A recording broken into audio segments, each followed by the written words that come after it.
para mapunta ka sa ER? Tito Mel, alam mo, totoo yan, totoo yan. kasi, eto nga, kasi nga, syempre kami magkakasama sa eksena. Medyo madikit kasi yung yung iba dyan. Syempre kasi, sa sand ata yun, no? Medyo sand, so may mga May alala. na-fall?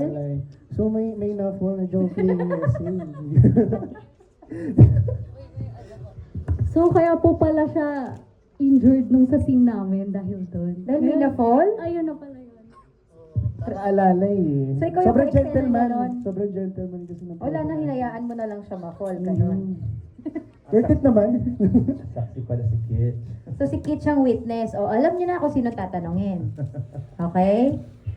Sige. Okay, diretso na tayo kay... Okay, Archie po. From Remate, Pinoy News Channel, Sir Archie Liao.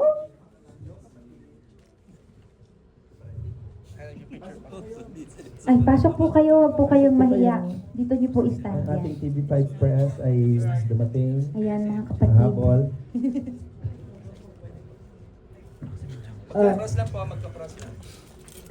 Kanina, tawag ito, napadaan ako kanina sa waiting area, napastop ako. May nakita akong eksena ng hugging at saka yung holding hands. Kasi kung iisipin ko, galawang magjowa ito kasi kinilig ako eh. Ano na ba yung status ng relationship nyo? Frances. Grabe po yung mga kaibigan natin po sa media talagang mangbiga. Pero wala po tayong choice dahil ito po ay MediaCon. Kaya po ba? Ano status na? Status. Facebook status ba ta? Niligawan mo na ba si Frances? Straightforward. How we Kasi define adult na ligaw? lang kayo, di ba? Paano po ba natin i-define yung ligaw na courting to be couple? Or ligaw to gain her trust? Oy, may Muna. ganun. So, kasi po, ako po yung tipo na, ako po yung lalaki na gusto ko may safety sa akin yung girl ko. Sana all. Gusto ko, totoo kasi ako manligaw eh. So, pinapakita ko, hindi ako nagmamadali. Gusto ko yung ginagawa ko. Kung ano, asan ako, gusto ko yun. Kung anong estado namin, kontento ako doon. Towards her parents, importante yun. Kung paano yung samahan namin. So, sabihin ko, doon muna ako nagpo-focus. And kung ano talaga real score namin, siguro, direct to the point na sabihin ko, sa amin na lang po siguro muna. Kung ano man kami, malayo na po sa dati. So, Progress, not perfection. pero sa amin na po muna yun, between the two of us muna siguro. So ano yung malayo na sa dati, Francine? Isa pang halukan. Parang sa bench. Mas mahaba na yung ganun.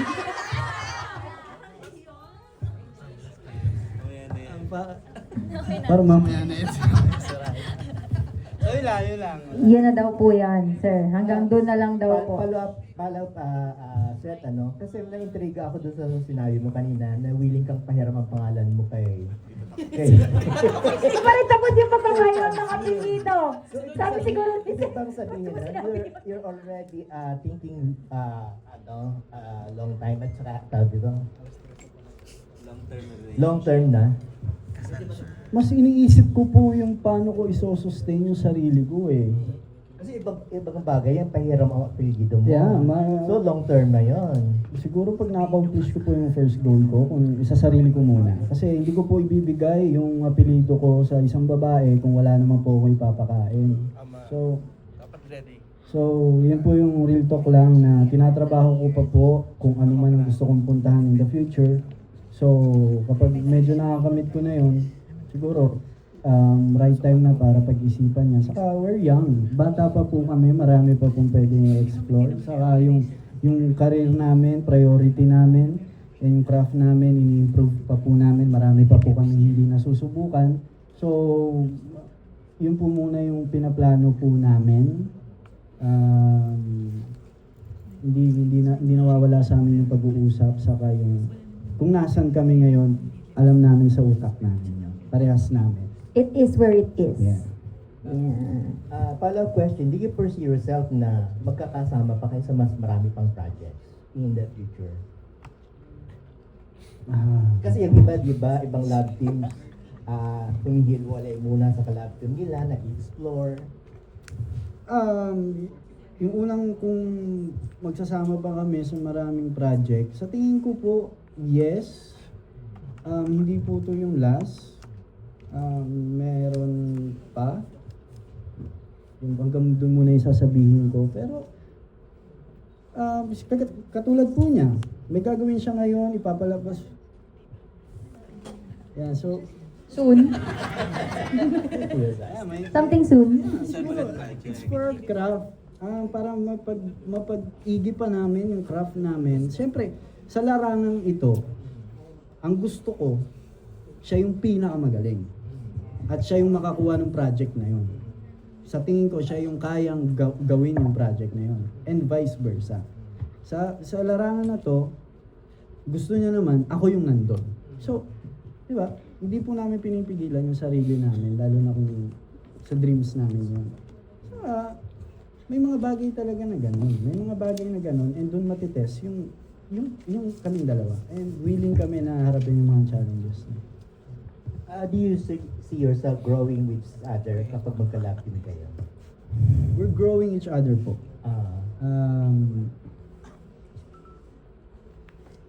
Hindi tumitigil yung pag-grow namin. Sa kabila ng hindi namin pagkakasunduan, sa kabila ng sinusubo kami ng panahon, kasundo po namin yung mga utak namin. Iba namin tignan yung pangyayari. Lahat po kinapupulutan namin ng aral. Lahat sa iba namin tinitignan. Hindi kung ano lang makita at ma-receive namin, ay ganito, ay masakit, ay nakakasad. No. Lagi kaming pumupunta sa iba't ibang direksyon. Iba namin intindihin yung mga sitwasyon. So, I think, everyday nag-grow kami, everyday nadidiscover namin yung isa't isa. Everyday napapakilala po namin yung isa't isa. And everyday ina-accept po namin yung isa't isa. Francine, may sasabihin ka ron? Sabi, diretso siya, react. Question po. Pwede po pakiulit lang po ng tanong po, sorry po.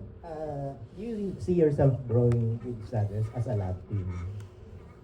As a love team ko, oo naman po. Kasi ang malaki yung contribution ng team up namin sa mga careers namin. At hindi naman namin parang babaliwalain lang yung contribution ng isa't isa sa mga trabaho po namin, di ba, sa mga career namin. But I also believe in what he can do. Kung tingin nyo parang sobrang galing na niya, mas meron pang isa-sobra yun. Mas meron pa siyang galing na mailalabas. And of course, gaya ng sabi niya, gusto namin yung kung ano yung best para sa isa't isa. Doesn't mean naman na if he wants to explore, it's okay as long as kung makakabuti para sa kanya, why not, diba? So yun, mas gusto lang naman natin at the end of the day is ma-fulfill natin yung mga dreams natin sa buhay, diba? Kasi I think isa yun sa mga point ng sense ng buhay, yung importansya ng buhay is to live your life to the fullest. So why not? So yes. Okay, thank you and congratulations. Okay, we're down to our last two questions. Let's give it for Pep, Miss Christine. 2 questions na. So, yung questions ko is sa mga girls, kay Lady, Francine, and Elijah. Yung trailer is, di ba, lumalabas na Playboy, yung character ni Seth. So, naniniwala ba kayo sa kasabihan, once a cheater, always a cheater? Grabe naman yung tanong na yun. Naniniwala ba kayo sa kasabihang once a cheater, always a cheater? Personally, ako po no. Kasi nag-grow naman lahat ng tao. Pwedeng dati nag-cheat ka kasi insecure ka sa sarili mo. Pwedeng ngayon na work mo na yon, nag-heal ka na. So hindi mo na kailangan mag-cheat. Like hindi ka na cheater. So yeah, yun po.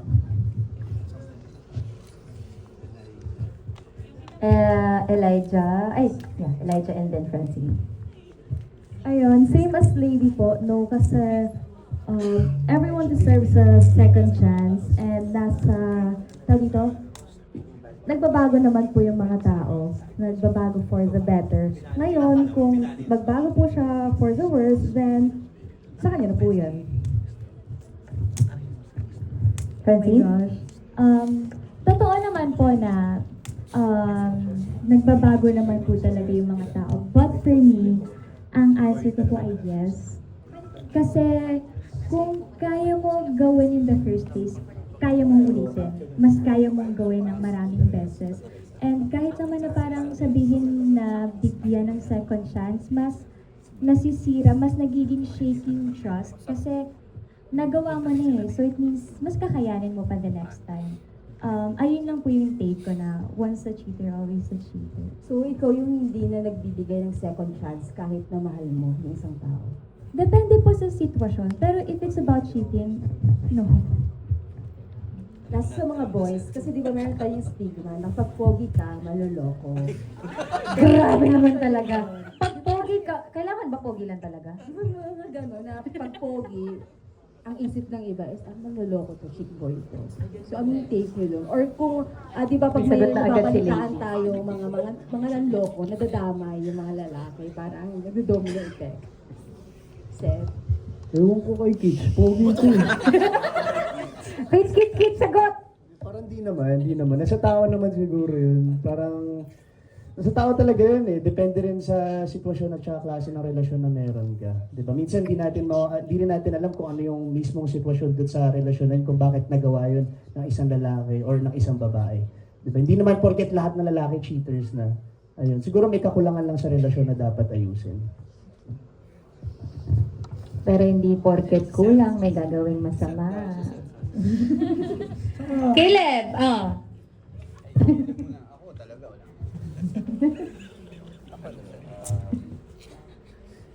Kaya mo yan.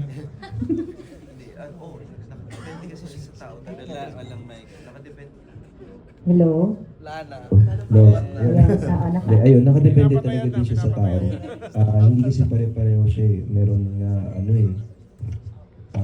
like, aakalain mo mabait tapos biglang sila pala talaga yung cheater. So, depende siya sa pagpapalaki siguro din ng kung paano lumaki yung tao, kung ano yung nasa environment niya, or kung ano talaga yung nasa kulo niya. So, yun. I think yung stigma is, meron yung stigma because it actually happens sa mga lalaki. And that's not something na i-deny natin. I think maraming girls naman talaga yung naloloko. So it's not surprising sa mga men. But, yeah, naniniwala ako doon na, totoo na, pero hindi naman, iba-iba naman yung tao. So, yeah, yun yung sagot ko. Okay. So since this is the si Seth. Baka meron si Seth. Yeah, stigma siya eh. So, unang-una yung panloloko, choice po yan. Nangyayari po yan hindi lang sa pogi, sa maganda. Choice yan ng tao. Lahat po ng sinabi una, yung pagpapalaki, the surroundings, una-una, the barkadas, and hindi po, minsan mahanap mo yung taong yun kahit ano pa itsura niya, minsan yun yung kapayapaan mo. And kapag ginawa sa iyo yun ng tao, it defines sino siya. So, siguro i-take na lang natin yun na kahit pa gaano ka kapogi at kaganda, hindi ka kawalan because niloko mo ako. Pure akong tao. Kung ano man, hindi yung kawalan.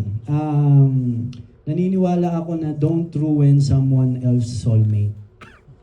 Wow. So- Don't ruin someone else's soulmate. Oh, i-post So- nyo na yan sa Twitter, ha?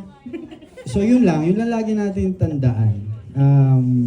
Kung siguro sa tingin mo hindi mo na siya mahal, huwag mo paglalaruan. Sabihin mo na lang ayoko na sa'yo. Yes. Pero yun po, hindi porket pogit maganda ay marami ng ganyan. Meron ng question mark na kapag overthink na. So meron din naman po na sila yung pinakamapagmahal. Halimbawa na sa mga basher, kung sino pa yung mga nagbabash, sila pa yung talagang So, 'di ba? Hindi lang porket nakabase po sa kung ano ka, kung ganyan ka, kung ito ka, ganyan ka na talaga. So, choice It is po a yun. choice. Thank you and congratulations. Alright. Thank you so much, Miss Christine Bailon.